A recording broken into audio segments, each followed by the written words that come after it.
The little hinge that swings the big door is our brain and our conditioning.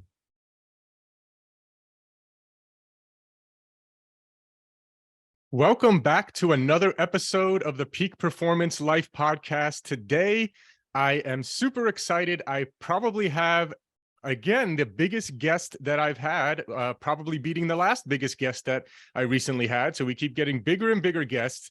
This guest is someone very special to me, very near and dear to my heart. Before I actually was privileged enough to get to know him personally, I saw him back in, I think it was 2007 or so, maybe 2008, in the movie The Secret. And he was someone who inspired me to create my first vision board. His name is John Assaraf. He's also known as the Brain Whisperer.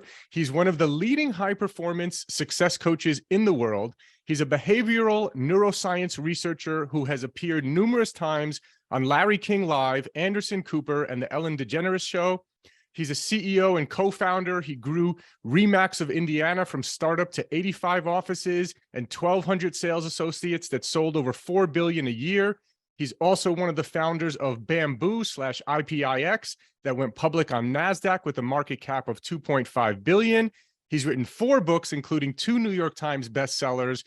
He's the creator of the INNERCISES movement, which is amazing because we talk a lot about exercise on the Peak Performance Life podcast. So I'm super excited to get into INNERCISES, the movement that he's created as well. He's been featured in the movie The Secret that I just mentioned, another one called Quest for Success with Richard Branson and the Dalai Lama. And today he is the CEO of myneurogym.com, which is a neuroscience-based company dedicated to helping individuals strengthen their mindset so they achieve their goals and dreams faster than ever before. John, thank you so much for joining me here today. Hey there, Talora. Nice to be with you. Awesome. Well, let's jump into a little bit about your background before we get into all the awesome neuro gym and INNERCISES and brain training stuff that you're doing. I know you had a bit of an upbringing, a bit of a rough upbringing at first, and then I think you came across a mentor at a young age. Let's tell people a little bit about that. Sure. So, like many of us, I had loving mother and father that loved their kids, didn't really love each other, but that's another story. And when I was a young boy, around the age of 3, 4, 5, my parents were tired of living in, war-torn Israel that was always fighting with its neighbors, and decided to move from Israel to Montreal. And I was just going into grade 1 at that time, and I didn't speak the language. And so coming, from a foreign country, not speaking the language, being put into a classroom with 50 to 60 kids who were all mostly immigrants, I fell behind school very, very quickly. I fell behind the first year, fell behind the second year. And by the time I was in grade 3, 4, and 5, I was spending most of my time in the principal's office, getting into trouble. Failed math in grade 7, failed English in grade 7, decided, the hell with this, I'm leaving school, grade 11. And at 17, I was involved in a little street gang that sold drugs, did drugs, drank alcohol, did breaking and entries into people's homes or people's companies. And I spent a lot of time in detention centers and with the police. And fortunately for me, I had a loving family and a brother and sister who really cared, and parents who really cared. And my brother had arranged for me to meet one of his friends, somebody he was teaching tennis to. And my brother had shared with me that I was either going to meet his friend and maybe learn some stuff from him, or continue on the path that he thought that I was on to jail or the morgue. So long story short, this man, I ended up meeting him, Talora. I took the train from Montreal to Toronto, and I just met him for lunch. And his name was Alan Brown. And at lunch, he was asking me, why was I getting into trouble? And why was I doing the things that I was doing? And in typical, fashion, I just said, well, I want to fit in. I want to make some money. I want to, have fun. I want to do the things I want to do. He says, well, why don't you just use your brain to do those things. I said, well, I left school in, grade 11. I failed math. I failed English. I was told that if I didn't do well in school, I wouldn't do well in life. And he said, like, where did you get those ideas from? I said, well, my parents thought that it was true. Everybody said if I don't go to college, then I wouldn't have a great job. And that was the era that I lived in. And he said, well, what are some of your bigger goals and dreams? I said, well, I'd like to move out of my parents' house. I'd like to buy a car. And I would like to get a job instead of the one that I have right now, working in the shipping department, making $1.65 an hour, which is true. And he said, well, that's all, survival stuff. And I get that. But what are some of your bigger goals and dreams? I said, I don't have any. I've never thought about it. And so it's interesting to Laura. He gave me this document, and the document, I'm going to date myself or age myself now. It was the 1980 goal setting guide. I was 19 at the time, and which means I'm 61 now, right? And he says, well, why don't you fill out this document and let's at least see, where your imagination is. And so I took this document and I flipped over the page. And the first question was, at what age do you want to retire? I looked at Mr. Brown. I said to him, excuse me, sir, I'm 19. What am I supposed to put here? What age I want to retire? I want a job. Forget about retire. He said, just come up with a time in your life in the future that you would like to not have to work. And so I was like, I don't know what I'm going to put. So I wrote 45. The next question was, how much net worth do you want to have upon retirement? So I looked at Mr. Brown again and said, excuse me, sir, what does net worth mean? I'm laughing today, right?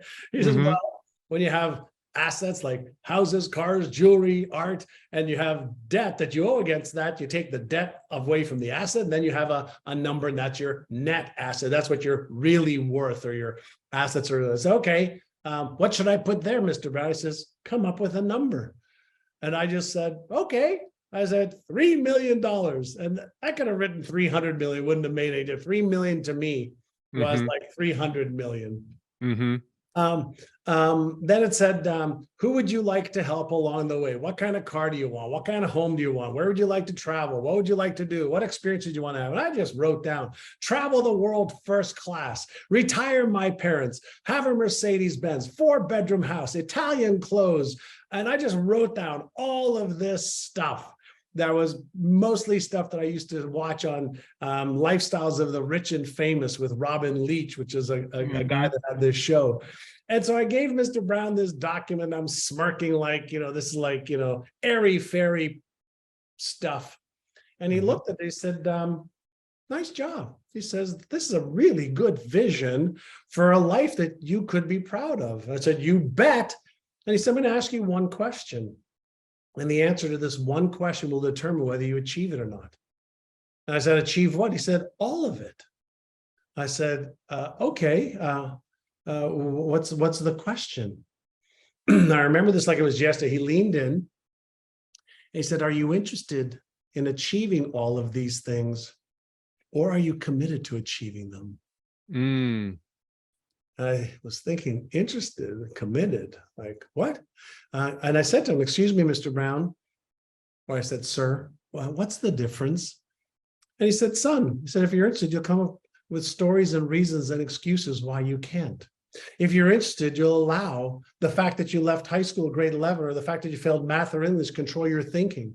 If you're interested, you'll do what's easy and convenient. If you're interested, you'll just keep repeating the same patterns over and over and over again, and you'll achieve the same results over and over again. He says, but people who are committed, he says, they upgrade their identity, and he pointed to his head, to match the new destiny they want. He said, they upgrade their knowledge, they upgrade their skills, they upgrade their behaviors, they let go of what's not working, they learn what to do so that they match their behavior with the results that they want to achieve. He said, so now that you know the difference, which are you?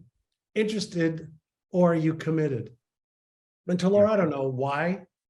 I just said to him, I said, well, in that case, sir, I'm committed.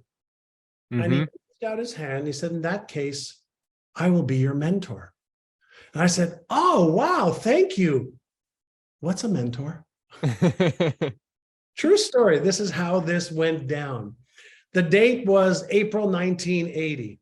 3 weeks later, I moved from Montreal to Toronto, went to real estate school for 5 weeks, which I didn't want to do. I borrowed the money to go into real estate school. 5 weeks later, I had my real estate certificate. Then he gave me a job in his company working on commission only.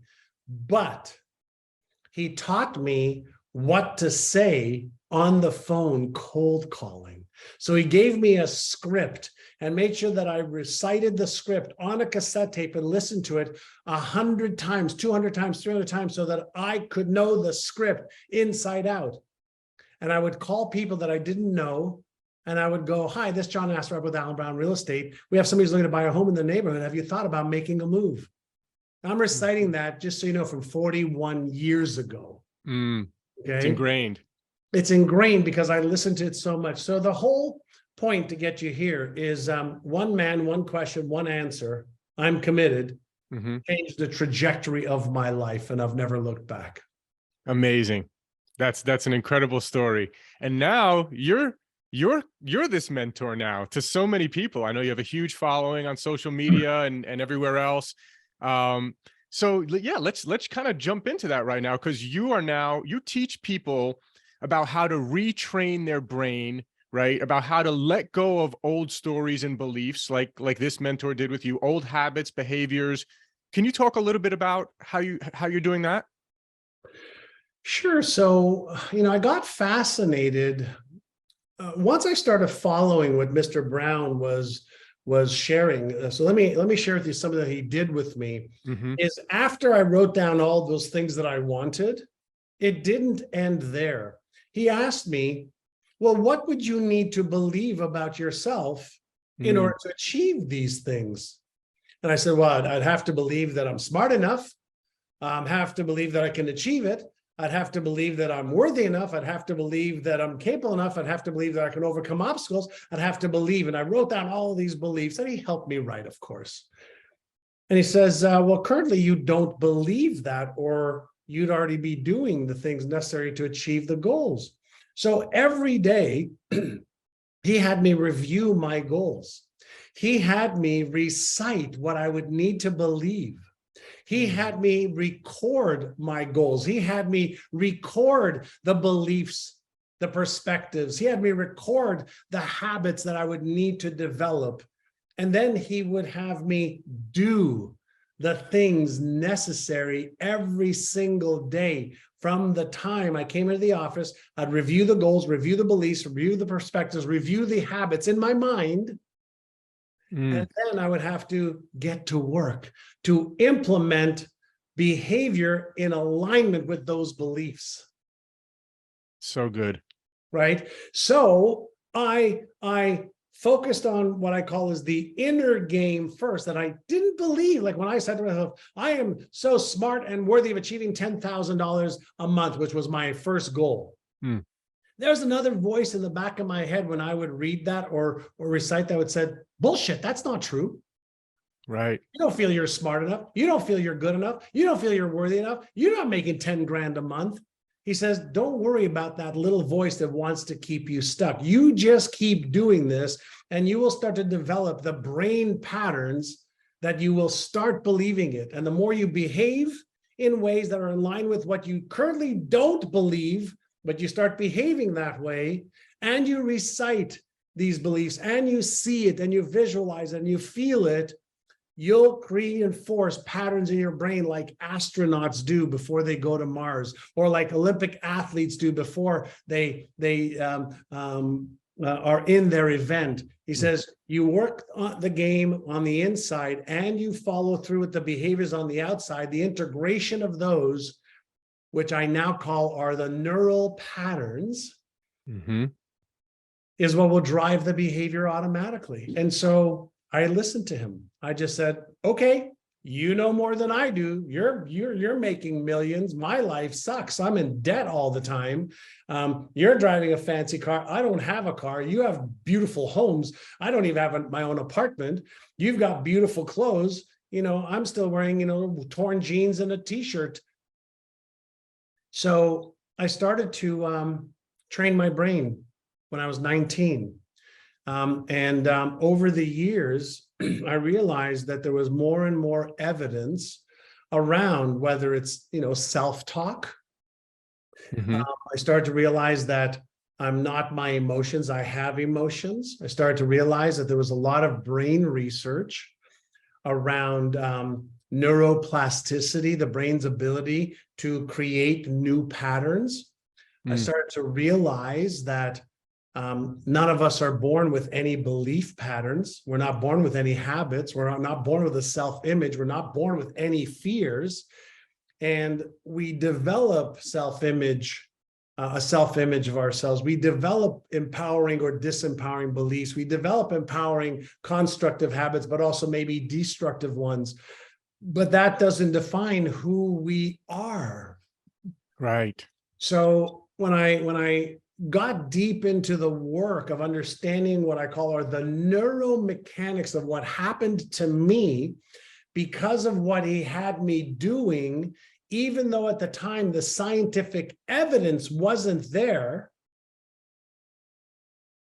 the information was there around habitual thoughts and emotions and behaviors. The information, the thinking that something's going on was there. But today we unequivocally, scientifically have proven what is happening, what a belief pattern is, what is a network in the brain or a circuit in the brain that turns on or off. So I just happened, by sheer love of my brother and luck of me wanting to leave Montreal and just go on a trip to Toronto, met this guy, and I just happened to say yes and followed through. Wow. Wow. And so the mentor appeared. My self-disgust of what I was doing that I knew was wrong. I knew, at that age, 19, I'm not playing a kid's game anymore. Selling drugs, doing break-in and entries, that's go to jail stuff. Mhm. So I knew that, but I didn't have a path out until this guy appeared and just out of his heart said, I'll help you. Amazing. So I said yes to myself, and then I learned how. And then I got fascinated, to Laura, with what happened to me. And then I taught it in my companies, and that's how I built Remax from startup to 4.5 billion a year in sales. I helped my agents win the inner game. Mm. And I've been doing that ever since, through my books, my movies I've been in, through podcasts, through sharing with my students. And then I created, I thought of, I don't know where this came to me, but I knew that there was a guy by the name of Jack LaLanne that really brought exercise to the world, right? And you strengthen your muscles and your organs and your nervous system and all that stuff. And one day, I think I might have been meditating or doing my brain work. Mhm. Every day that I am self-talking positively, constructively, in an empowering way, knowing about neuroplasticity, I realized, holy shit, I'm reinforcing my neuromuscles. Yeah. Right? And I go, well, isn't that like innercise? Exercise is for your body, innercise is for your brain.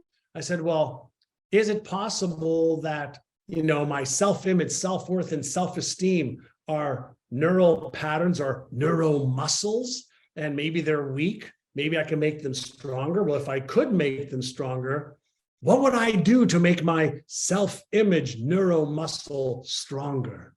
Well, I could use visualization, because visualization is a stimulation. I know what's happening in the brain. I'm firing, neurons. They're producing electrical activity. They're releasing neurochemicals. And we know, based on science, real science, the neurons that fire together wire together.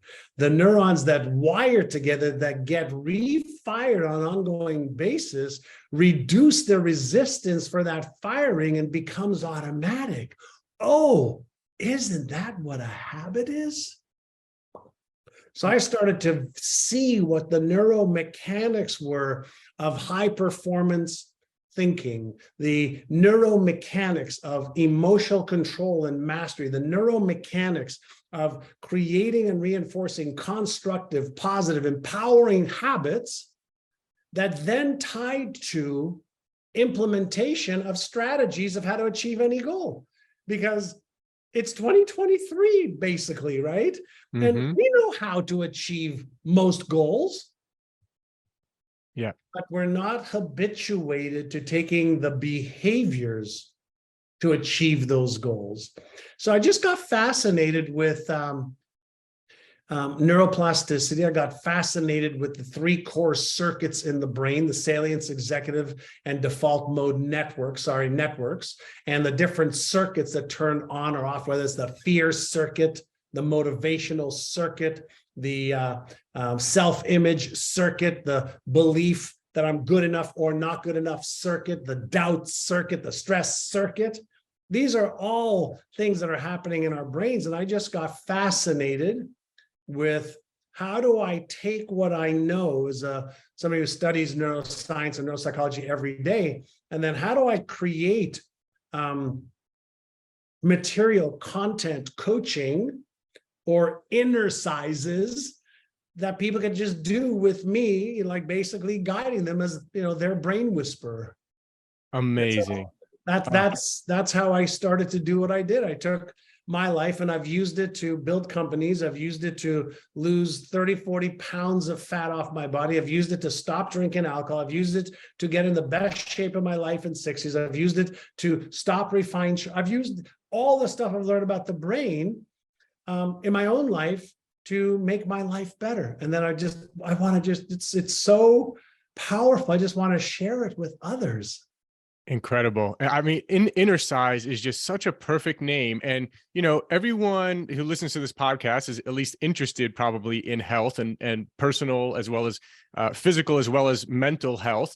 And, you know, people are told exercise, you know, 4 or 5 hours a week, INNERCISE 4 or 5 hours a week as well, right? Or you know, 20, 30 minutes a day is all you need. Yeah. Yeah. Is all you need. Yeah, INNERCISE. And for me, INNERCISE is going to be more important than actually the exercise, because the INNERCISE, you'll be able to train your brain to easily do the exercise anyway, right? Yeah, the little hinge that swings the big door is our brain and our conditioning. But the average person, if you ask them, like, do you believe that your brain is programmed or conditioned from birth on to now? And everybody says, yes. I said, great. How do you deprogram, disempowering patterns, negative patterns, destructive patterns? How do you do that? And most people say, I don't know. Great. That would be like me saying, do you think that cars can help you, enjoy your life better because you can go from here to there? And everybody says, of course I do. And you go, great. Do you know how to drive? And so he says, well, I don't know how to drive. Right. It doesn't matter that the car can do what it needs to do if you don't know how to use it. And part of the challenge to Laura is back in the 50s, 60s, 70s, some cars came out of the factory with governors on them. So even though the engine, could allow the car to go 100 miles an hour, 120 miles an hour, if there was a governor on it, it would limit it, let's say 50 miles an hour or 40 miles an hour or 60. No matter how hard you hit the pedal, the car wouldn't go faster. But if you took the governor off, the car could just fly. Well, I will be here to share with everybody that we all have governors on our mind. And very few people know how to take off the governors. It's like they're not their own brain mechanic. So I know how to help people do that. And that's why I created my books, my programs, my coaching to help people level up their skill set so that they are masters of their own life. So good. Oh, that's so good. Everything you just said. Amazing, man. Yeah. And so that's in your book, INNERCISE, right? Yep. So that they'll learn some of the strategies on how to actually do INNERCISES there. Great. Yeah, absolutely. There's yeah, I mean, listen, I'll give you an example. So they don't have to wait until they get the book. So let's give Mhm. them some tools right now.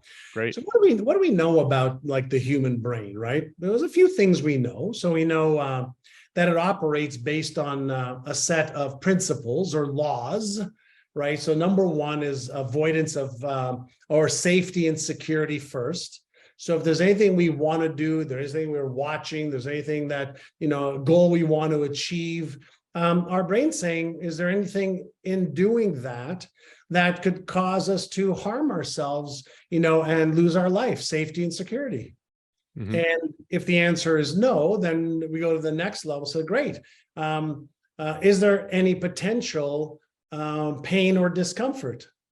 If the answer is no, then it goes to the next thing. Well, let's make sure whatever we do, we conserve energy just in case 1 and 2, happen. And then number 4 is what's the pleasure or gain that I can have from this thing? So avoidance of pain or discomfort, certainty of safety and security is all has to be done in a conservational energy mode. So that means that we do more to avoid pain or discomfort than we do to gain pleasure. Mm. Achieving goals seems to be pleasurable, but what if I have a fear of failing? What if I fear doing my best and then being embarrassed or ashamed or ridiculed, judged or rejected or unloved? What if doing my best and in failing, I disappoint myself or my girlfriend or boyfriend or husband or wife or brother or sister? Or what is that possibility there? And the answer is, if that possibility is there, the brakes go on, the foot off the pedal, gas goes off. Yeah. So there are what I call are the neuromechanics of the human brain. And most people don't understand the neuromechanics of their brain, not even the simple stuff. So what if I shared with you that one of the first things that you and I should do every day is prime our brain and instruct it on what it is that we want it to help us achieve. Mm.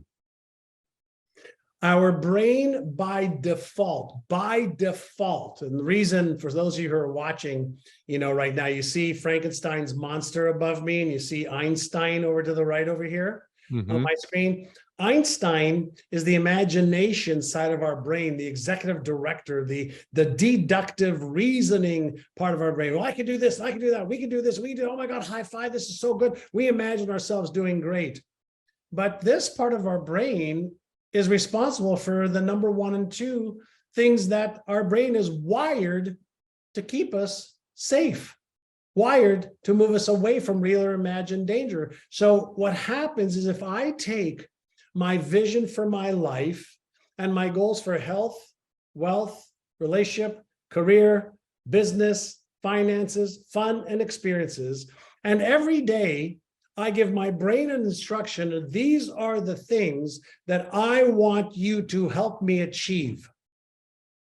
Now, if I do that and I, let's say, look at images of those things, or I look at the written words, and those things excite me because they like, oh yeah, I want to have a life like that, then I've just activated the reward center in my brain.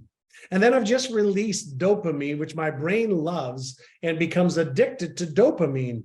So then, if I created this neural pattern first consciously, and then I reinforced it over 66 days to 365 days, which is the scientific time frame for creating and reinforcing a pattern that becomes a habit. Let me repeat that. 66 days to 365 days is how long it takes to create a pattern that becomes a habit, not 3 days, not 1 day, not reading a book once, not a weekend, not 2 weeks. 66 to 365 days to create and reinforce a pattern that then becomes an automatic pattern that then reinforces itself. Nice.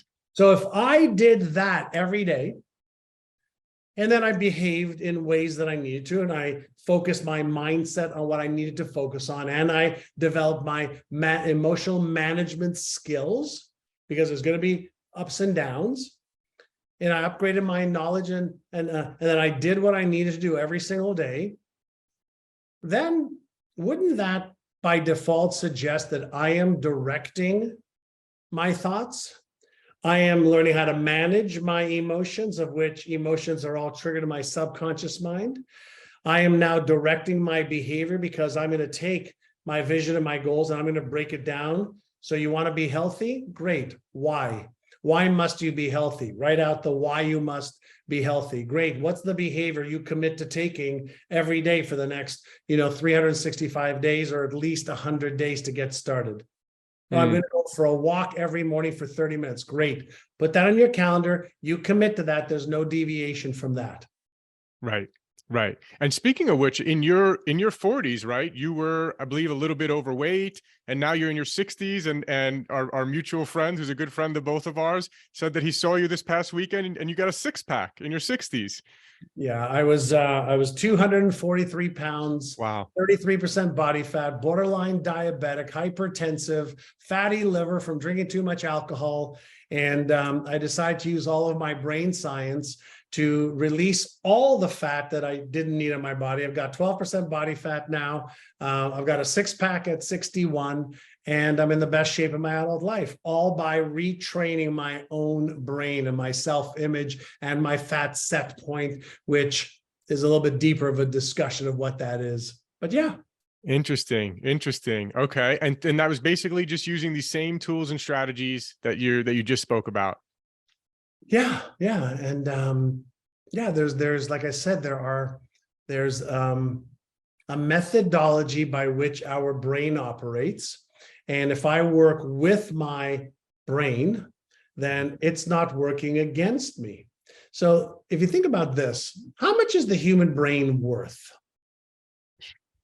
All the money in the world, all the money in your bank account, whatever, right? Yeah. Yeah. So our brain quantum computes faster than any quantum computer on the planet right now. It's parallel computing and quantum computing at speeds and complications beyond our ability to comprehend how it's doing what it's doing. So let's say, is it worth $1 billion? Easily. So let me ask you a question. If I gave you $1 billion computer, wouldn't you at least learn some of how to use it? Right. Well, the average person doesn't invest any time understanding something that they own with zero mortgage or payment plan for. And they just repeat these old patterns, allowing their brain to be conditioned based on what they heard from their parents at 3 or 4 or 5 years old, or their teacher, or they're behaving in ways that are, emotionally as mature as taking a tantrum when they were 7 years old and they didn't get their way. They've got things that they're afraid of that they've never even seen in real life, but they may be afraid of a snake that they saw on television strangling somebody and they thought it was real. They may be so worried about what somebody else thinks of them. They're so afraid of making a mistake because when they were 5 or 6 or 7 or 10 years old, and they gave an answer in class and their friends going, ha, you got that wrong. They were embarrassed that they don't want to repeat that. So they hide in their shell. When we're dealing as adults with many of the beliefs and many of the emotional skills or management skills of a 5 or 8-year-old, how are we going to succeed and achieve our potential if we don't take the time to unwind some of the patterns that are just not right? There's some people that are still living, with a self-image and a fear of being embarrassed or ashamed or ridiculed or judged or rejected or disappointed, not because they can't overcome it. They just don't know how, even though it's totally doable today. And so we can take any trauma just about, and we could repattern the pattern, rescript, reshape, repattern the actual neural pattern so a trauma doesn't hold its grips on us, victimizing us. Now, It's a skill that you either learn or have somebody guide you. There's timeline therapy for stuff like that. There's guided hypnotherapy. There's self-hypnosis that you can do. There's language patterns, emotional patterns, reframing techniques that you can use to get better at things that are holding you hostage right now. But you have to say, I want to grow. I want to learn. I want to use my billion-dollar brain better so I can be healthier, happier, more loving, more caring, more kind, wealthier, more giving, because that's what you're capable of. Yeah. Yeah. That's so good. That's so good. And I mean, so why do you think it is with regards to health, right? It's like there's so much information about it out there, and people can kind of learn, I guess, or many people actually that I know, they know what they should be doing, yet they're not doing it. They know they should be eating healthier. They know they should be exercising more, but they're not doing it. Why do you think that is? Because information doesn't change behavior for most people. Mm, So the question is a really good question. And there was some research done many years ago around people who were so sick that they needed quadruple heart bypass surgery to live, to survive. They were in pain, they were so sick. And so these people got the surgery, saved their life. What percentage over the next 3 to 5 years do you think reverted back to all of their old patterns after the surgery? gosh, I'd like to think that a scare like that would scare most people into making a change, but I doubt it was the case. So I'm going to say 80%. Right, 97% Oh, wow. went back to all of their old, stressful, disempowering habits, behaviors, food, lack of exercise, etc. Now, that's not the important part. The question is, why? Like, how come their life was on the line? You'd think, like you said, that many of them would stick to it.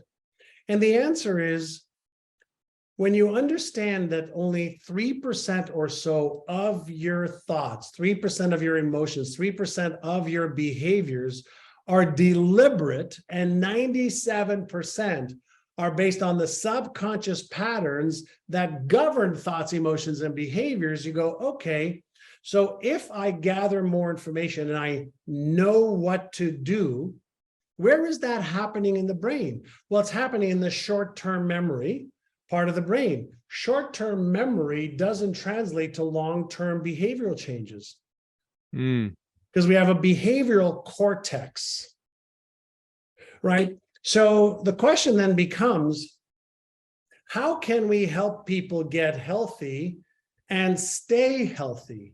Yeah. Right? How can we get somebody to take the information that they gather around health and well-being, and how do we make it a part, if they want to, if they're committed, part of their life, so it becomes a natural part of life? That's a different study, right? So there's a couple of things that we need to understand. Pain doesn't necessarily cause people to change. Neither does pleasure. But there is one thing that does. Well, two things that really do. One is a reason why you must. And then two, a commitment to make the lifestyle change that isn't for just a reason or a season. Yeah. So many people, it's like you said, it's so many people are going through life almost like even a lot of the things that are holding people back, people are not even aware. Of course not. Of course they're not. And so how do they start to uncover what's holding them back, do you think? Sure. So first, let's uncover what's causing your results. Yeah. So let's first uncover what's causing your results. So would you and everybody who's watching or listening agree with this statement? Every result that we see, let's say our bank account, our daily or weekly or monthly income, our relationship with ourselves or our significant other or our children or family, the level of success we've had or not had in our business or in any area, health, wealth, relationships, career, business. When we see a result, would you agree that what I did or did not do is causing that result? Yes. Okay, so that's one step. So what I did or did not do is causing the result. So that means that all results that we have in the physical world are effects. Right. So then the results or the behaviors that I took or didn't take are causing my results. So then what's causing most of my behavior? Well, now I need to think a little bit, right? Because what's causing my behavior? Mm-hmm. Well, maybe do my beliefs drive my behavior, what I believe? Mm-hmm. Do my emotions drive my behavior? Probably. Yeah, so if I'm afraid, I'm not going to take action. Correct. If I'm not afraid, I'll take action, right? Do my habits drive my behavior? Absolutely. Do my values drive my behavior? Absolutely. Oh, so if I want to change my behavior, maybe I should look at changing my beliefs. Maybe I should look at what I value most. Maybe I should look at my emotional management. Maybe I should look at my habits. And if I placed my attention on changing those, behavior gets affected. If I understand how to affect my behavior, because I understand the process, results take care of themselves. Amazing. For every result that you and I want to lower right now, Mm-hmm. somebody knows how to do it, right? That's right. So that means it's not the lack of how to that's our biggest problem, Yeah. That's so good.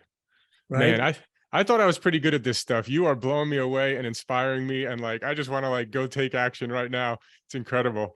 Yeah. Yeah. I mean, I'm even realizing, I mean, I do quiet time and thinking time and some visualization. I do take time every morning, but to really kind of break it down in chunks like this and have a process of going through each part and really analyzing my values, my beliefs, and these kind of things. I mean, very few people other than your students, I think, are really doing this. It's They're incredible. not. Yeah. They're not. And I call it, there's two visuals that I use in my teaching, and I'll just give you an example. Let's say you bought a beautiful watch, all the mechanics, in the watch, and we want to make sure that our watch tells time accurately. Mm-hmm. Well, in order to tell time accurately, all the pieces underneath need to be working together and synergistically, right? Right. Everybody wants the time, but very few people want to build the watch and then maintain it. That's right. Because either they don't know how or they don't want to learn. And guess what? This is where I get sad for people. And I say, do you want to live an ordinary life or an extraordinary life? Ordinary people do as little as possible and hope for the most amount. And the most successful people do the most and always are wondering if they're doing enough. So true. Right? And so if you want your life to be better, health, wealth, relationships, career, if you want that to be better, first I'm going to, just challenge you to say, like, let's get real first. Are you interested or are you committed? Part one. Part two. Why must you make more money? Why must you build that business? Why must you get healthier? Why must you have a better relationship? Why must you be a better dad or husband or brother? Like, why must you? Give yourself an emotional reason that is bigger than your excuses. Yeah. Give yourself an emotional reason that's bigger than your fears. Give yourself an emotional reason that's bigger than your limiting beliefs. Give yourself an emotional reason why you must be committed. And I guarantee you something, you will achieve success that you haven't even dreamed of right now. Amazing. So good. Oof. Because all the how-to is available. When I used to only teach the how-to, everybody was like, oh my God, that's so good. High five. I got the blueprint. I got step 1 and step 2 and step 3 and step 4. Oh my God, I'm going to do this. And then within hours or days, they'd be back to their old habits. I go like, why aren't you taking action? I gave you the blueprint. Yeah. Oh, I don't know. It's like, my back was sore and this came up and I was really thirsty and I was really hungry. And well, you know what? It was a great Netflix show on. I go, oh my God. There's something other than information and knowledge that's working here. Yeah. And this is where I said, what is the mechanics of behavior? Right? And then how do we help people develop the mindset, the attitude, the beliefs, the habit, the perspective, the power? How do we help them create that software, that then runs the programs called our habits? And that's why I got so fascinated with the field, because it's one thing if I do it and people look at me, and say, well, you're John Assaraf. I go, I know, but you don't know me when I was a mess. Right. And then I taught this to initially my 1,200 real estate agents. I worked with them on the inner game with the outer game. And my company went from, and it was doing fairly well at 1.2 billion. We went to 4.5 billion in 3 years. Because I helped them work on the inner game with innercising. And then I did my other company, and then I started to teach it. And then I started creating my brain training programs. And I've got over 100,000 students innercising daily, using my programs now. Amazing. Amazing. Yeah. You've helped build and implement these strategies for 2 different kind of billion-dollar plus companies along the way. You've done it for yourself to get yourself into the best health and shape of your life in your 60s, six-pack in your 60s. I love that. That's awesome. And yeah, so I know we're kind of coming close to the end here. So how can people, what's the best way for people to get started and learn more from you? What are some of the ways that you're training all these people right now? Sure. I mean, if anybody wants to pick up my newest book, Innercise, or my book, Having It All, or my other best-selling book called The Answer, just to get into this thinking and into the processes I've learned, that's great. Go to johnassaraf.com, read some of my articles, sign up for our, we have a brain-a-thon that people could sign up for to learn from me and other world-renowned brain experts. These are all free tools. Yeah, tell everyone a little bit about the brain-a-thon, because that's really fascinating, because now you're bringing together the top experts in the world, right, on neuroscience and brain strategy. People always ask me, well, as a researcher, like, who are you researching? Who are you working with? Who are you collaborating with? And so 10 years ago, I started something called the brain-a-thon. And I bring on some experts, neuropsychologists, psychiatrists, world-renowned experts who like to share and teach as much as I do. And we do it for free. And just go to brain-a-thon.com and you can sign up for the next one.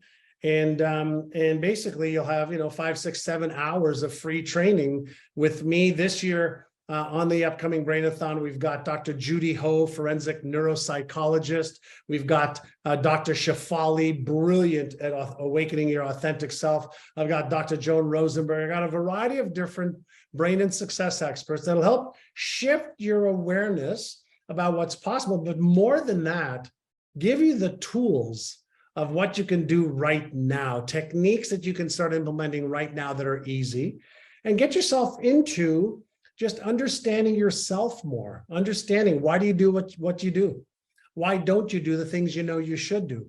Why do you sometimes have focus and other times you're all over the place? Why does sometimes you have your intuition works great and other times it just these are all really great questions to ask, especially if you believe, like I do, that you have a $1 billion brain. And when you use it better, it does things faster and easier for you. Amazing. Yeah.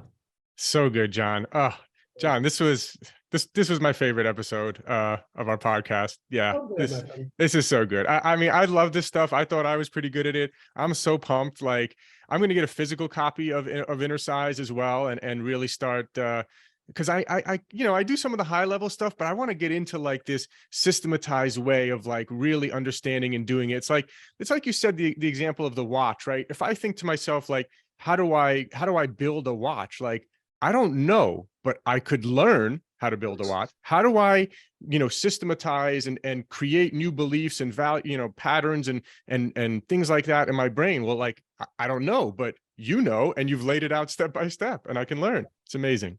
All right, buddy. By the way, with the book, there's 9 brain training audios that I give everybody for free just to get started. Great. Amazing. Amazing. Everyone, I know you enjoyed this. I know you got a lot of value. Go follow John. Go buy the books. Sign up for the brain-a-thon.com. John, thank you so much. This has been incredible. And I really, really can't thank you enough for sharing your wisdom here with everyone today. Thank you, Talor. It's my joy and pleasure. Thanks for listening. And just a reminder, if you haven't yet tried any of our Peak Performance products, you get 20% off your first order. We have one of the largest selection of USDA certified organic superfood powders, as well as very high quality supplements. And you get 20% off your first order at buypeakperformance.com. That's www.buypeakperformance.com.